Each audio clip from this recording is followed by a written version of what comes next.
माननीय मुख्यमंत्री नीतीश कुमार जी ने त्याग की मिसाल कायम किया और उच्च सदन के सदस्य बने हैं, तो स्वाभाविक रूप से उनका अनुभव, उनका नेतृत्व राष्ट्रीय स्तर पर विमर्श में एक महत्वपूर्ण केंद्र होंगे। खास करके महिला आरक्षण बिल आ रहा है तो the real hero of women empowerment Nitish Kumar ji हैं, तो नीतीश कुमार की उपस्थिति उस बहस को और धारदार बनाएगी। बिहार में अगले सीएम को लेकर असमंजस है, भाजपा की कोर कमेटी की बैठक भी रद्द हो गई। नहीं, असमंजस कुछ भी नहीं है, असमंजस दिमाग में है, कोई असमंजस नहीं। मैं हूं ना, चिंता करने की जरूरत नहीं है, बिहार में ससमय सरकार बन जाएगी। तेजस्वी यादव ने जैसे ही नीतीश कुमार ने सदस्यता लिया राज्यसभा का, हमला बोला और कहा कि दबाव उन पर है, पहले भी कहे। माननीय तेजस्वी यादव जी राजनीति में अब ट्विटर बबुआ हो चुके हैं और इंटर स्टेट पॉलिटिकल क्रिमिनल है और डिफेमेशन करने का हिम्मत भी नहीं है, कलेजा में सामर्थ्य नहीं है। माननीय नीतीश कुमार जी ने तो मिसाल कायम कर दिया कि 25 से 30 फिर से नीतीश, ये भारी पड़ा महागठबंधन पर और नीतीश कुमार जी राज्यसभा के लिए नामित हुए। आप तो उसके लायक भी नहीं हैं, आपकी पार्टी की सदस्य संख्या भी नहीं है, न 3 में न 13 में, तो राय काहे के लिए दे रहे हैं। अब ये पश्चिम एशिया का एक गंभीर संकट है जो वैश्विक संकट का रूप ले रहा है।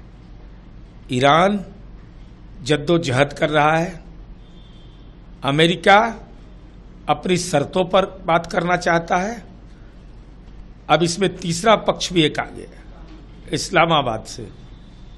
अब ये मैं नहीं समझ पा रहा हूं कि इस्लामाबाद की मध्यस्थता अमेरिका और ईरान के बीच करने का राजनीतिक सामर्थ्य इस्लामाबाद को है, यह अपने आप में एक आश्चर्य का विषय है। लेकिन हमारी उम्मीद यह है कि पश्चिम एशिया में अमन बहाल होना चाहिए। डोनाल्ड ट्रंप ने चेतावनी दी है, ईरान के पास कोई विकल्प नहीं है, वैसे बातचीत के लिए ही जिंदा है।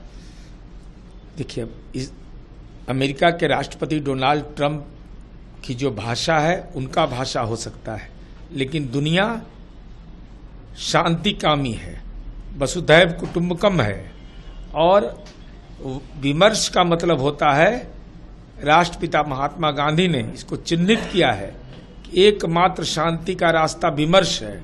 तो विमर्श में हठधर्मिता नहीं, लचीलापन होना चाहिए। अमित शाह ने ममता बनर्जी पर निशाना साधा और कहा उन्हें अब पद छोड़ने की तैयारी कर लेनी चाहिए। देखिए, ये तो जनता का जनादेश पश्चिम बंगाल विधानसभा चुनाव का जो आएगा वह महत्वपूर्ण होगा, लेकिन मैं ये पूरे पश्चिम बंगाल के चुनावी अभियान को समझने की कोशिश की तो उपलब्धियों पर चर्चा नहीं। जैसे बिहार में चुनाव होता है तो हम लोग उपलब्धि पर चर्चा करते हैं, विरोधी हमारी मुद्दों पर आलोचना करता है, व्यक्तिगत आलोचना करता है, लेकिन जनता जनादेश देती है हमारे पक्ष में।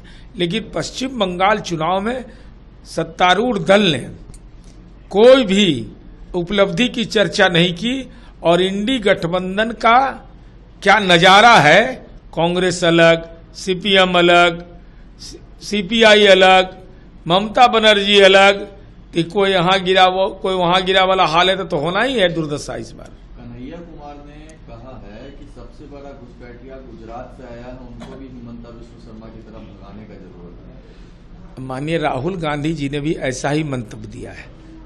घुसपैठ देश की सीमा के अंदर रहने वाला व्यक्ति घुसपैठी नहीं हो सकता है। देश के बाहर के लोग को अगर धर्मशाला के रूप में देश के भूभाग का इस्तेमाल होता है, और 1989 से जब कांग्रेस पार्टी की सरकार थी, एसबी चौहान गृह मंत्री थे, उस 1989 से लगातार कांग्रेस पार्टी ने यह कबूल किया है, उत्तर पूर्व के राज्य जिसमें मान्यवर लालू जी चीफ मिनिस्टर थे, उनका यह बयान, उसका साक्ष्य उपलब्ध है कि घुसपैठ होता है। तो अब विदेश के लोगों को बसाने की अगर मंशा है तो भाई अपना नजरिया आपका हो सकता है, देशवासी इस नजरिए से सहमत नहीं होते।